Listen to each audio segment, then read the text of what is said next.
ఓం గం గణపతియే నమ. ఓం నమ శివాయ. ఓం శ్రీమాత్రే నమ. సర్వమంగళ మాంగళ్యే శివే సర్వార్థ సాధకే శరణ్యే త్రయంబకే దేవి నారాయణ నమస్తే. అందరికీ నమస్కారం. అందరికీ నూతన సంవత్సర శుభాకాంక్షలు, ఆంగ్ల నూతన సంవత్సర శుభాకాంక్షలు ప్రేక్షకులందరికీ. అయితే మనకి ఇంతకు ముందర లాస్ట్ టైంలో నేను ఒక్కొక్క రాశి వాళ్ళకి 2025 ఏ ఏ రాశుల వారికి ఎలాంటి ఫలితాలు వస్తాయి, అవి మన తెలుగు పంచాంగంతో సంబంధం లేకుండా కేవలం ఆంగ్ల సంవత్సరం దాని ప్రకారం మనము ఏ రాశులకి ఏ ఏ మార్పులు జరుగుతాయి, ఎలా ఉంటుంది, ఇవన్నీ నేను ఇన్డెప్త్గా చెప్పాను లాస్ట్ వీడియోలో.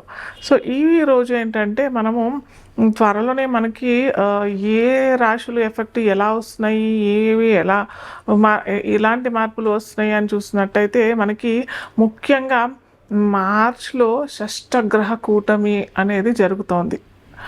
క్రితం మనకు 2019 సంవత్సరంలో కూడా షష్టగ్రహ కూటమి ద్వారా మీకు అందరికీ తెలిసిందే, మనకందరికీ మేము ఎంతోమంది జ్యోతిష్ శాస్త్ర నిపుణులు మరియు శాస్త్రవేత్తలు ఎన్నో రకాలుగా చెప్పారు.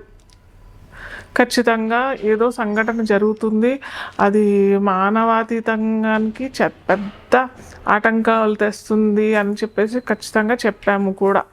కాకపోతే అది పర్టికులర్గా ఈ వ్యాధి వస్తుంది అని చెప్పేసి చిన్నగా ఒక సూచిక మాటుకే మాకు ఎవరికైనా అంతే, జ్యోతిష్య నిపుణులు 90 నుంచి 95% కరెక్ట్గా చెప్పగలుగుతాం. 5% అటు ఇటు అన్నట్టుగానే ఉంటుంది, ఖచ్చితంగా అయితే రాదు. కాకపోతే అక్కడ కూడా ఇది ఏంటంటే దేశగోచారం ప్రకారంగా చూసిన సంఘటన అనమాట. కాబట్టి మనకి ఎలాంటి ఫలితాలు వస్తాయని చెప్పేసి ఈ షష్టగ్రహ కూటమి వల్ల మనము అప్పుడు చెప్పగలిగాం.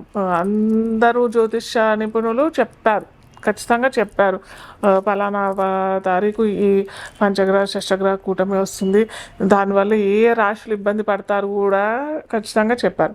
కాకపోతే అక్కడ ఏమైందంటే గురుబలం పోయింది. అక్కడ బృహస్పతి ఒక్కసారి ఒకే సంవత్సరంలో మూడు రాశులు అటు ధనుర్రాశి, వృశ్చిక రాశి, మకర రాశి, ఈ 3 రాశులు ఎఫెక్ట్ అయ్యాయి. ఒకే సంవత్సరంలో 3 రాశుల్లో బృహస్పతి లేదా శని భగవానుడు, అంటే బృహస్పతి అంటే గురు కనుక మారినట్టయితే ఒక ప్రళయం జరిగే అవకాశాలు చాలా ఉంటాయి. కానీ ఇక్కడ మనకి షష్టగ్రహ కూటమిలో కూడా పెద్దగా మార్పులు అవుతాయి. అంటే దేశగోచారము మనము ముఖ్యంగా మనం చెప్పేది ఈ షష్టగ్రహ కూటమి దేశగ్రహ గోచారము ప్లస్ రాజకీయవేత్తలకి రాజకీయాలు ఎలా అవుతాయి, వాటి వల్ల ఎలాంటి ఫలితాలు వస్తాయి అనేసి మనము తూచాతాయిగా మనం చెప్పగలుగుతాం. కాకపోతే ఇది పర్సనల్గా మనం చూసినట్టయితే ఒక్కో రాశి, మళ్ళీ నేను చెప్తున్నాను ప్రతిసారి నేను ఈ వీడియో తీసినప్పుడల్లా పర్సనల్గా మీ వ్యక్తిత్వ జాతకంలో మీ జాతకాల్లో ఏ దశ అంతర్దశలు నడుస్తున్నాయి, మీ లగ్నం ఏంటి ఖచ్చితంగా తెలుసుకొని ఆ దశ అంతర్దశలు ఈ గోచార ఫలితాలు ఎలా వస్తాయి అని చూసుకున్నట్టయితే మనకు అప్పుడు కరెక్ట్గా ఫలితాలు వస్తాయి. అలా కాకుండా కేవలం ఇప్పుడు చెప్పిన గోచారమే ఈ రాశులకి ఎఫెక్ట్ అవుతుందని అంటే అది కాదు. దాంట్లో ఓన్లీ 50 నుంచి 60% లేదా ఒక్కోసారి 50% రిజల్ట్స్ కూడా రావు, మనకి ఫలితాలు అంతగనం రావు. మనం ఖచ్చితంగా మన నక్షత్రం ఏంటి, మన రాశి ఏంటి, మన లగ్నం ఏంటి, దశాంతర్దశలు ఏమి నడుస్తున్నాయి, లగ్నాధిపతి ఎంత బలంగా ఉన్నాడు, ఇవన్నీ మనం ఖచ్చితంగా మన జాతక చక్రంలో తెలుసుకోవాల్సిన విషయాలు. దాని ద్వారా ఈ గోచారం ఏంటంటే ఒక 20 to 30% రిజల్ట్స్ వస్తాయి.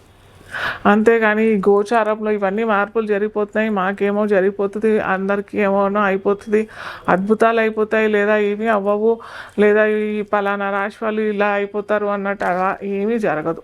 కాకపోతే మనకి తూచాతాయిగా మనకి ఏ రాశిలో ఈ గ్రహాలు కలయిక నడుస్తుంది.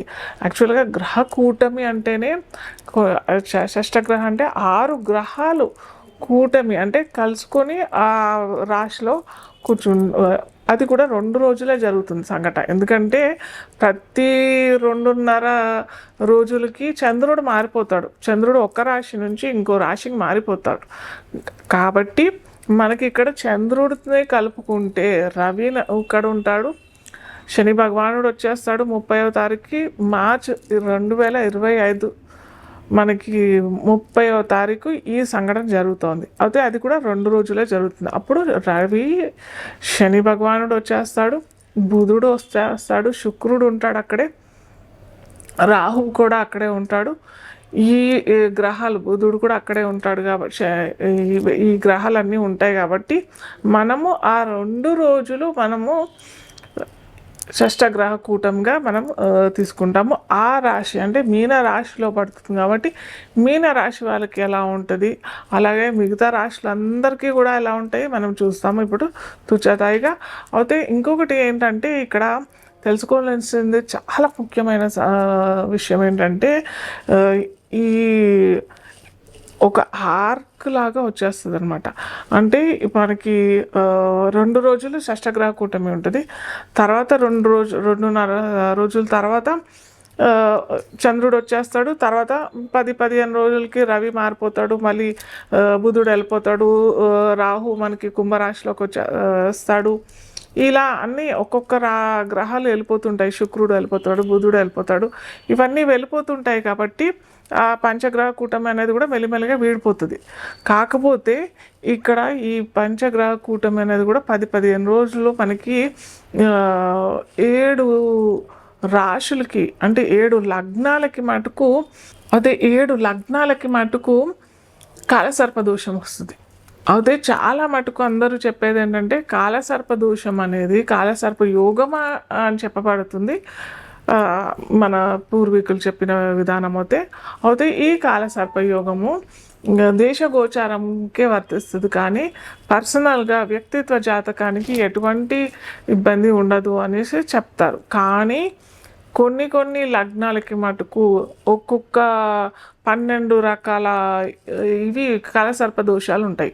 సో ఒక్కొక్క కాలసర్పదోషం ఒక్కో విధమైన ఫలితాలు కూడా ఇస్తుంది. ఇన్డెప్త్గా ఎప్పుడన్నా వీలుంటే నేను చెప్తాను ఒక్కొక్క కాలసర్పదోషం ఏ విధమైన ఫలితాలు ఇస్తుంది అని చెప్పేసి మరిన్ని వీడియోస్లోను.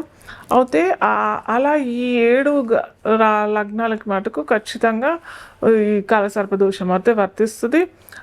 మీరు ఎవరన్నా పిల్లలు పుట్టేవాళ్ళు వాళ్ళు ఏమన్నా ఉంటే ఏమంటారు, చాలామంది నన్ను అయితే అడుగుతుంటారు టైమింగ్స్ ఇవ్వమని చెప్పేసి. దయచేసి ఈ కాలసర్పదోషంలో కాకుండా వేరే లగ్నాల్లో చూసుకోండి మీ పిల్లలు పుట్టుక. ఇది ఒక్కటి మన చేతిలో కొద్దిగా ఉంటుంది. జనన సమయము మరణ సమయము ఈ 2 మన చేతుల్లో ఉండవు చెప్పాలంటే. కాకపోతే మన మానవ ప్రయత్నం ఏదైనా చేయాలని అంటే మటుకు ఇది మన చేతుల్లో ఉంటుంది. కాస్త చూసి చేసుకోండి. తులా లగ్నం తెలియని వారికి తులా రాశి అని అనుకున్నట్టయితే వీరికి తులా లగ్నం వారికి శుక్రుడు అధిపతి అవుతాడు. సో ఈ శుక్రుడు ఉచ్చలపడిపోయాడు మనకి చాలా మంచిది, చాలా మంచిది. మనకి నెలన్నర రోజులు మనకి అక్కడ శుక్రుడు అక్కడే ఉంటాడు మీనరాశిలోనే. కానీ మీనరాశిలో ఏంటంటే ఎక్కువగా యాక్చువల్గా అస్తంగత్వం పొందే అవకాశాలు చాలా ఉంటాయి. కాకపోతే ఇక్కడ అస్తంగత్వం ఏమీ పొందలేదు, కానీ శుక్రుడు ఎవరెవరితో పాటు ఉన్నాడు, రాహుతో పాటు ఉన్నాడు, శనితో భగవానుతో పాటు ఉన్నాడు, రవితో పాటు ఉన్నాడు, చంద్రుడితో పాటు ఉన్నాడు, బుధుడితో పాటు ఉన్నాడు, ఇన్ని గ్రహాలతో పాటు ఉన్నాడు. కాబట్టి శుక్రుడు ఇవ్వాల్సిన ఫలితాలు ఇవ్వలేకపోతుంటాడు అనమాట. ఏంటంటే యాక్చువల్గా విలాసాలకి, అటు వివాహ ప్రయత్నాలకి, వివాహానికి, సంతానానికి, భోగభాగ్యాలకి వీరన్నిటికీ కారకుడు శుక్రుడు. కానీ ఇక్కడ ఏమైపోయింది, ఇన్ని గ్రహాలతో ఉన్నాడు కాబట్టి ఏమంటారు అష్టదిగ్బంధంలాగా ఇవన్నీ గ్రహాలు ఈ శుక్రుడు ఇవ్వాల్సిన ఫలితాలు ఇవ్వకుండా మిక్స్డ్ రిజల్ట్స్ ఇస్తూ ఉంటాడు. సో మనకి ఏంటి శుక్రుడు రిజల్ట్స్ కావాలి, దానికోసం ఏం చేయాలి అని అంటే ఖచ్చితంగా మహాలక్ష్మి ముఖ్యంగా ఏంటంటే వ్యాపార రంగం వాళ్ళకి, ఈ ఏమంటారు సేల్స్ రంగంలో ఉన్నవారికి, ట్రేడింగ్ రంగంలో ఉన్నవారికి, అలాగే ఏమంటారు వ్యవసాయ రంగంలో ఉన్న వాళ్ళకి కూడా ఖచ్చితంగా వ్యవసాయ రంగంలో సంక్రాంతి వస్తుంది మనకి జనవరి ఈ ఈ మకర రాశిలో వన్స్ రవి వెళ్ళినట్టయితే అప్పుడు మకర రాశి టైం నుంచి మీరు చేసుకుంటే చాలా మంచిదే వ్యవసాయదారులు. ఎందుకంటే మనకు అప్పటి నుంచి మకర రాశి ఫలితాలు, అట్లాగే శుక్రుడు కూడా ఫలితాలు ఇస్తూ ఉంటాడు. మంచి తన మిత్రుడు రాశిలో ఇంట్లోకి ప్రయత్నం చేస్తూ వెళ్తుంటాడు కాబట్టి, ప్రయాణం చేస్తూ ఉంటాడు కాబట్టి మంచి రిజల్ట్స్ రావాలి. ఖచ్చితంగా మీకు పాడి పంటలతో, సిరి సంపదలతో తులతూగాలి అని అంటే ఖచ్చితంగా మహాలక్ష్మి ఆరాధన చేసుకోవటం, అలాగే మీకు వచ్చిన పంటలో ఖచ్చితంగా కొద్ది మొత్తం మనకి ఎలాగూ ఇటు ఉగాది వస్తుంది, అలాగే మనకి ఫాల్గుణ మాసం తర్వాత మనకి చైత్ర మాసంలో ఉగాది వస్తుంది, అలాగే శ్రీరామనవమి కూడా వస్తుంది. కాబట్టి కొద్ది మొత్తం మీకు వచ్చిన దాంట్లోంచి అటు అమ్మవారికి అయ్యవారికి సమర్పణ చేసుకున్నట్టయితే ఖచ్చితంగా మీకు అయితే సిరి సంపదలతో తులతూగుతారు. విష్ణు సహస్రనామ పారాయణం మహాలక్ష్మీ దేవికి సంబంధించింది ఎలాంటి సూత్రాలన్నా చేసుకుంటే చాలా మంచి ఫలితాలు వస్తాయి.